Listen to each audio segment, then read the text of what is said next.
welcome to all of our listeners. We're going to have just a phenomenal podcast today. I am joined here by my partner, Chip Virnig, and our guest of honor, Andre Durand, the founder and CEO of Ping Identity. Andre, how are you? I'm doing great, Orlando. It's great to be here. I can kick this off. First question, Andre, as a founder, every founder has to continue to innovate, but there's probably not a single sector category in the world that has more competition and more consistent needs to innovate than cybersecurity. Incredibly complex. How do you balance disrupting yourself continuously while also kind of keeping your edge and the core that created Ping? I'd just love you to walk us through as a founder and just the big milestones along the way. There was definitely an evolution or a stair-step function, if you will, organizationally, where you had to recognize that when we were two products, call it one that was the cash cow and one that was new, that we needed to learn how to walk and chew gum at the same time. And just even the move from one to two products. The first product, which had become mature and well-respected and was generating a lot of cash, and then the new product, which either expanded the market in an adjacency way or in some ways even did what our old product did in a new deployment model, call it cloud versus software. So it was exceptionally challenging to get the organization into that dual thinking, if you will. But once you understand that you have different products at different levels in their maturity, and the goal of those products over time are to, the more mature products to generate the cash that then funds and fuels the innovation and growth, there's no end to that model. Your new product today becomes your mature product 3-4 years from today, generates the cash with which you then get to expand your market, invest in innovation for growth.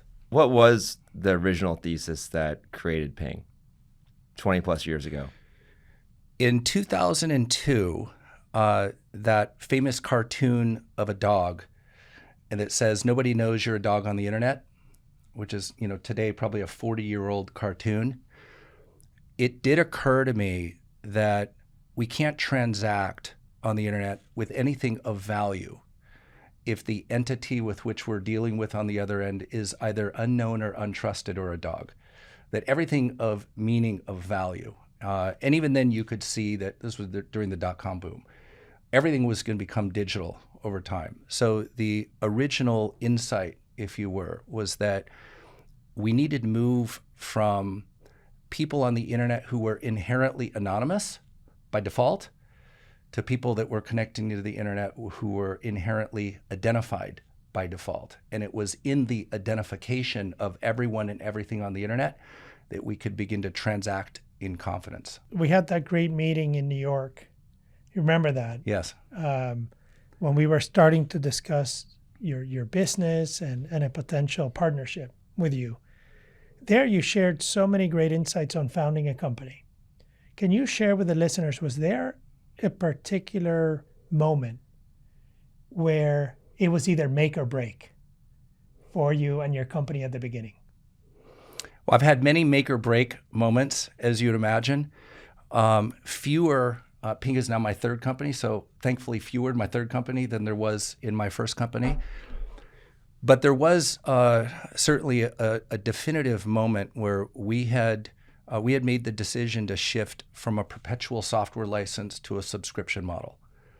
And in that shift, it became evident that the cash flow, company that we were, the money that we were collecting up front under a perpetual license, when you make the shift to subscription, divide by 3, roughly.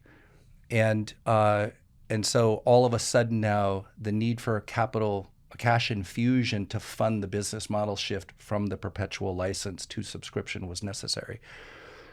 Those are hard conditions under which to fund a company when you've decided to make the change and you've actually rolled out the new pricing model, and then the realization that you're not going to have all 3-year deals, and you're not going to collect all 3 years up front, right, which would have been equal. that the better model is you bill annually, you collect annually, and you build that recurring cash flow into the business model. That was certainly a moment where we were vulnerable to needing to go raise money to fund that shift. And it was under, pretty tough circumstances. We had fully committed to the shift. So there was really no backing out of that. And we got it done. But those were one of those moments where you bet the farm on a conviction that the recurring business model from a cash flow and other reasons, just aligning yourselves with earning your customers' business every day, which you have to do in the subscription model, versus the old days where you sold them something and then it was, they had to implement, all the risk was on the customer. That was probably one of the biggest ones that I had at Ping. I appreciate you saying that, Chip. You're looking at me because I'm a big believer in funding your operations with the business you have. And you're absolutely right. You have to pay for your cost. Your costs don't change. Your costs are the same. And all of a sudden, subscription is great and all, and that's all we do now. But then instead of getting paid 100 cents by your customers, you get paid a third. Right. And you have to fund all that. And the way you did it was remarkable. Andre, you've gone from literally the entire life cycle of a company. Founding it, seed investment, venture investment, private equity investment, being public. Which has been your favorite? I've enjoyed all phases. They're all different. And I think there's an appropriate capital structure and an appropriate risk to market conditions that if you are lucky enough or good enough to kind of time mapping the amount of risk the company needs to take, the amount of change that it needs to undergo, mapping that to the capital structure matters. So public markets love it. To draw an analogy here, when you're in the chicanes, meaning undergoing business model change or maybe disrupting your core product, and the predictability through the change is not as clear. There's not a great time to be in the public markets because there's a lot of value in predictability and being smooth in the public markets. So if we were on a racetrack, best to be in the public markets as you enter the straightaway and you're on the gas, full stop. And it's nothing but a straight line with your foot on the gas. Moments in time where companies go through nonlinear change, whether it's market conditions or by their own doing, meaning disrupting themselves, where you're entering the chicanes. And in those situations, better to be private. So the decision in this particular case was, I said I wanted to play offense in the private markets rather than defense in the public markets. And it was acknowledgement that there was a moment in time with changing market conditions for us to put ourselves in sync with the market, meaning valuations would be depressed. It was an opportunity for us to grow through inorganic acquisition where the prices might be favorable, if you will. And you want to do that as quickly as possible. And you want to do it really out of the scrutiny of the public markets where so much value is placed upon the linearity of the business. And this was a moment in time where we were going through a nonlinear growth spurt. Now, Chip had been calling you for a long time. Seth Bora, my partner, had been calling you for a long time. Then I started calling you and had that Zoom with you before we met in New York. Did we just kind of over time, were we patient then and it was the right time for you? Or was it something that our team did? Or what was that aha moment that said, okay, let's pursue a take private with our firm, with Thoma Bravo? So the persistence mattered, right? At some point, as a founder or an owner, obviously my fiduciary was to investors, both short and long term, right? So you're always kind of judging what are the short term, what are the long term trade-offs. Obviously, we had to clear a hurdle on that front. But the bigger ultimate decision was I could see through the conviction that a desire to make a non-linear change in the business was evident, and that couldn't have happened with one outreach. There had to be a series of outreaches, which basically was an indication of the level of commitment to want to do something pretty significant. And then, of course, our dinner cemented that. I mean, to see that you were personally involved and then see, okay, we now have a moment of opportunity together where privately we can do some things together that Ping didn't have the balance sheet for, nor were we capable of that level of risk appetite, obviously, to combine companies as we did post the take private, if you will. But that enticed me, right? I'm looking for non-linear ways in which to progress. And, there's a bit of stars alignment in that, but ultimately it boils down to people and conviction and the risk appetite and the skill set to actually go make good on that. And I could see that through the determination and the follow through that you had. So 2 years into this relationship now, how have we lived up to expectations? Yeah, so exceeded on every front, honestly. So Did you hear that? Yeah. I'm I'm just in awe right now listening to you two. Please continue. This is just great. Yeah. So, and this will be one of my questions to you later on, right? The conviction that maps to the risk appetite, and where do you get the conviction that maps ultimately to the risk appetite? And obviously, great skill set lowers both perceived and real risk, and there was great skill set here. The appetite then to make changes fast. And look, I didn't even fully appreciate what fast looked like until I kind of came into this environment. I'm sure I'll get some questions now about, subsequent transactions that we made and the speed of which they took place. But I've come to believe that when you do want to move fast and you do want to move decisively, it's not a groupthink. The groupthink will get you to the most diluted acceptable answer, but it won't get you into the extraordinary answer. And the extraordinary answer to me isn't delivering the inevitable on time. The extraordinary answer are things that compress time. That's how you change markets, not evolve with the markets. So it takes singular, if you will, conviction, typically, to set goals that are extraordinary, not based in normal timeframes, if you will. And being private actually is the optimal, I'd say, ownership structure in which you're not diluted by multiple interests, if you will, all trying to figure out what the common denominator is, because that common denominator typically is diluted. It's we're going here on this time frame, and I appreciate that. That's great to hear. For us, we really were very clear on your message that we were aligned on the non-linear aspect. You said, if we're going to do something, it has to be transformative. And then from our side, these relationships have to be transformative because listeners really want listeners to understand this. You said, I have a fiduciary duty to my shareholders, short and long term. That means that groups like us, including our transaction, we have to pay a big premium to the stock given your fiduciary duty. So in order for us to overcome that premium, we, by definition, have to do something nonlinear because you have a public stock in order for then us to meet our return to our investors. So we were aligned, but very important, that personal promise. We heard you loud and clear that it had to be nonlinear and transformative. So on our side, we're putting a lot of pressure on our system to make sure we can deliver something like ForgeRock. And that clear communication and that implied promise matters so much to us. And I'm glad we're here and we made that work. So let's talk a little bit more about ForgeRock. So for the listeners' benefit, I mean, we did our deal with you in Ping, and we closed it kind of fall of 2022 for around a little over $3 billion. You were around $450 million top line at the time.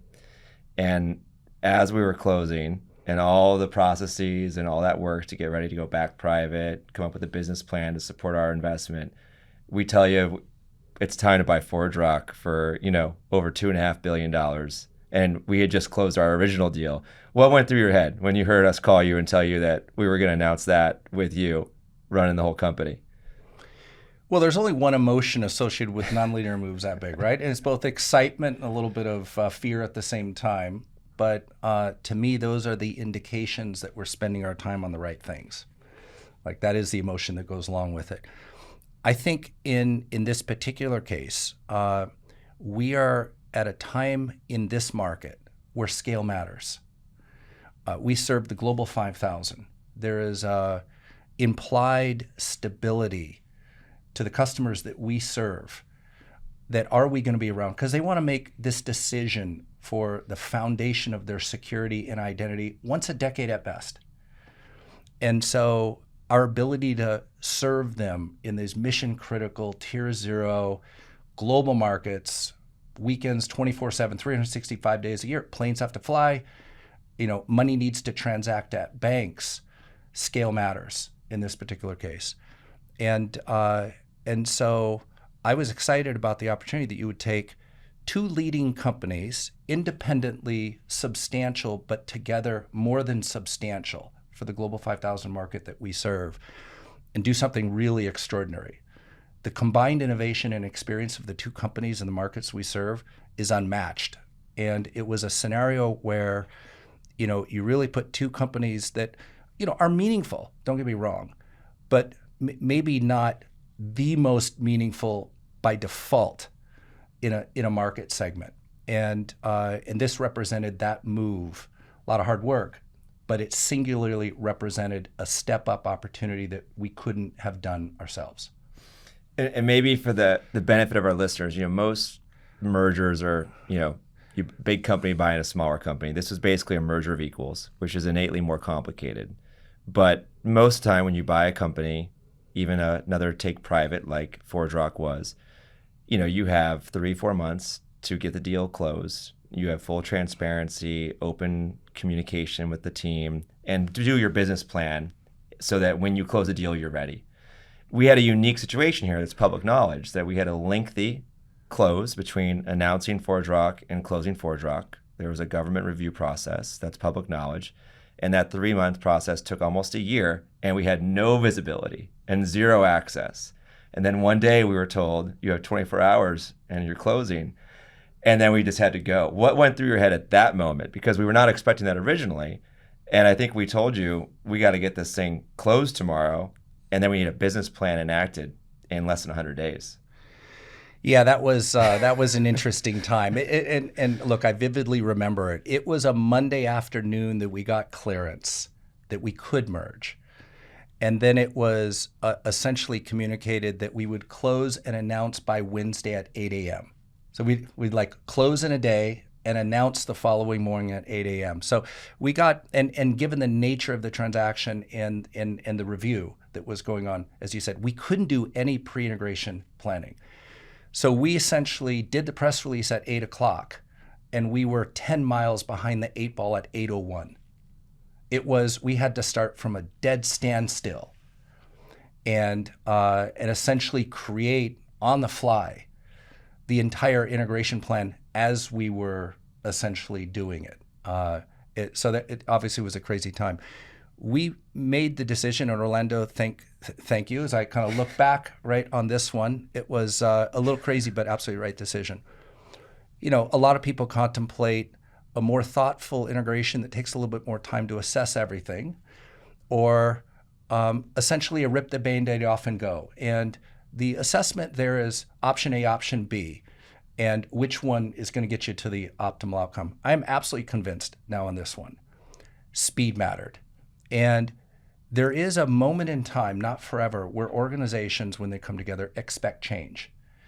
And if the change doesn't occur in that window, things solidify in ways that you don't want them to solidify because they haven't been converged. You have to take advantage of that window. So in our particular case, from 8:01 Wednesday morning, you might as well say through the end of the year, we essentially did about 100% of the hard restructuring and organizational integration under some really tight timelines. Like, Orlando, Andre, you have 9 days to pick your team.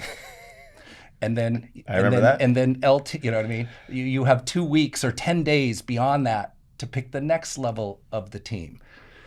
So obviously it was a lot of extreme, and you don't get it 100% right, but by and large, speed matters. That is just great for our listeners. We, you mentioned it, Andre, the deal. People expect change in the deal.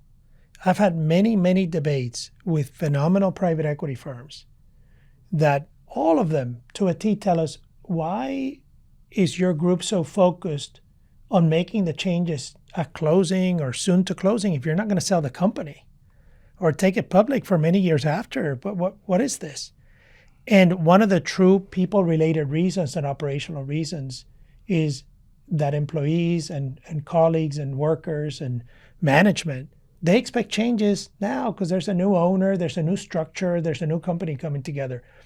If you surprise them 2 years later, then that's not really cool for them, unless there's a big change in the economy. So it's kind of nice using the opportunity of a deal to make that transformative change. And you were just the best partner in doing that. There's nothing like an open communication and very collaborative and good debates to get to the right decision. Maybe we should talk about some of the fears that we all had in doing that integration. You said something before. It was exciting to look at this deal or to get it done, but also scary. We're also scared all the time. We've done so many deals, and that scary component hasn't gone away. We've just gotten comfortable in living with it so that you can actually do the work. But it's equally scary to us, when doing these things, no matter how many times you do them. But maybe we can talk about 2 or 3 of the things that worried us that I feel, in whatever comes up, that weren't issues at all, that we got through very quickly. Taking myself back to that moment, right? I would say, you have 2 leaders in a box, and you want to make the right decision. But as always, you don't have perfect information. I had history with one group of people. I didn't have history with another group of people. So how do you make a fair assessment, a fair choice? How do we get enough eyes on who are the right go-forward people in this particular case? And so while speed is the mandate, accuracy also matters. And do we make the decisions right, or mostly make them right? I think initially it was all about that. The focus was on, we knew that if we could find what we feel were the appropriate go-forward team, and it was balanced, obviously, between the 2 organizations. That was also immensely important. Speed and accuracy became the mandate. In hindsight, I think we largely did it right. And again, that adds to my conviction that we didn't give up a lot on accuracy for the speed, and I would take the speed. I'd take whatever mistakes were made in speed over the alternative. I think the alternative would be much less. I would say that was the number one thing. You get the people right. The second thing is that one is a selection that we make on individuals, but there's the counterpoint, which is the individuals making the selection on us. And there's also the reality that the company doubled. So it wasn't the same company that we were managing. So you have multiple things kind of going on under the covers. You have the initial assessment of who we feel are the right go-forward individuals. You have to make that one. And then you have a subsequent moment in time at which individuals are moving from, I'll wait and see. Is this now the new thing I want to be a part of? So they're not fully emotionally engaged. There's a bit of reservation there as they have to figure out, are they going to emotionally engage to this new thing? And then you compound that with, you have a company that's twice as big. And the skill sets to succeed here are not the same as what were before. So there is a secondary set of things which have to normalize in order for the company to actually be standing on firm ground from which to succeed as, call it, twice as big on forward. But again, I'll kind of go back to saying I wouldn't change anything about what occurred. I just have more awareness now of the steps, but I think the actions that we took were the appropriate actions. Carl Thoma, I remember like yesterday, in 1998, we were trying to put 2 little companies together. And I remember exactly where I was in a conference room.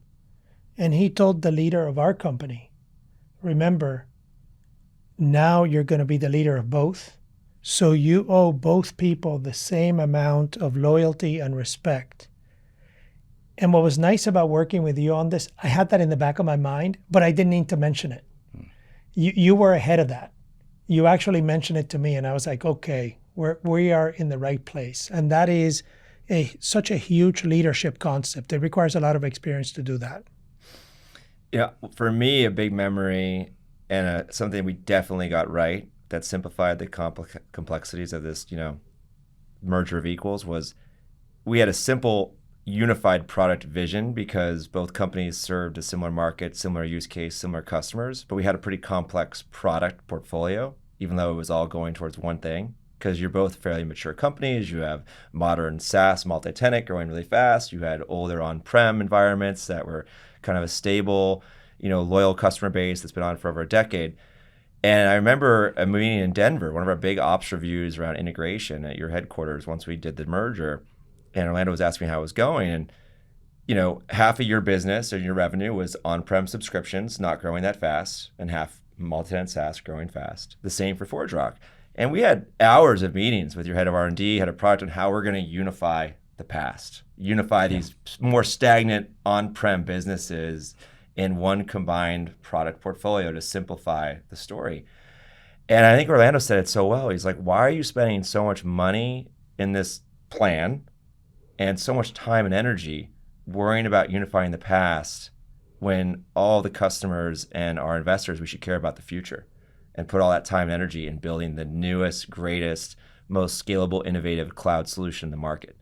And I thought that was like such a basic kind of piece of advice, but it served us so well because it solved two problems. It allowed us to accelerate our cloud story and simplify one of the biggest things with the merger that gave customers angst is we had a lot of customers wondering, are you going to end of life this product? Are you going to end of life this product? And Orlando's advice saved us time and money, got us to advance the roadmap on the cloud, but also allowed to keep the customers calm, which is priority number one, because it's like, why? We would never turn that off. You're happy there. When you're ready to go here, we have the best product for you, and it's going to get even better because we put more money in it now that we're combined. And I thought that was great advice because it simplified the product portfolio story and allowed us to double down on innovation. Yeah, 100%. So maybe this is now the second item outside of the people comment that I just made. In January, when we were essentially kind of through the go-to-market org redesign, so we were one selling team, not two selling teams as we entered the year, became very evident that fear, uncertainty, and doubt by our customer base, many times propagated by our competitors around what's going to happen to this technology or that technology. Are they going to end a life at, to your point, that we needed to provide clarity. In the enterprise market, they hugely value stability and insight in the future. You don't want to pull the rug out from a core infrastructure that sits underneath how the entire company runs. And authentication is one of those technologies. It is tier 0. It sits underneath access to every application, for every worker, for every contractor, for every customer.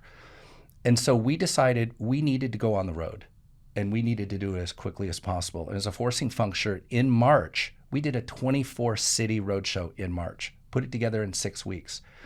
And the goal of that was to, in essence, provide visibility and stability that we were not going to pull the rug out from any of our customers on either side, but that we would build a unified vision where every customer will benefit now from the unique innovation, meaning non-overlapping innovation of these two companies combined. So it was a two-part message. You're safe, and there's a brighter future. And coming out of that roadmap, 24 cities in March, done from scratch in about 6 weeks, Q2 and then for just accelerated. There was, you could tell, reservation from about the time of the announcement, August, timeframe roughly, through that period of time where people rightfully were wondering, were they on the right or wrong side of a bet that was now happening with two companies combining? And that was critical, that we got in front of the customers and told our story of how we would allow them to grow from where they're at. You really focused from the beginning on the two most important things: what is right for the people and what is right for the customers. And notice that that's what we've been talking about. It was, who are the right leaders here for the combined company going forward that can serve all these employees and lead them correctly? And let's go see all the customers. Let's make sure we're doing all the right things for them, because we have so many tools now to be so much more competitive and add so much more value. And those are really special things that you get from being a founder. you're so close to both of those. You've been in this environment for a very long time and you know it inside and out, and you've made a lot of really, really close relationships through it, and you gain it through a lot of experience. And that's one of the reasons we paid what we paid for the company and allowed it to work for your former shareholders of the deal. So it's employees, your people, and your customers. Well, thank you so much, Andre, for coming on today. It's great to see you, and it's great to revisit kind of what we've done. And I know we have just an incredible, bright future together. And thanks as well, Chip, for getting this deal and making every right decision. Thanks for closing it and advising us along the way. Thanks to Andre for coming on today. If you liked this episode, be sure to listen to next week's episode of Beyond the Deal, our mini-series where we get to ask him anything. I'm Chip Virnig. Thanks for joining us.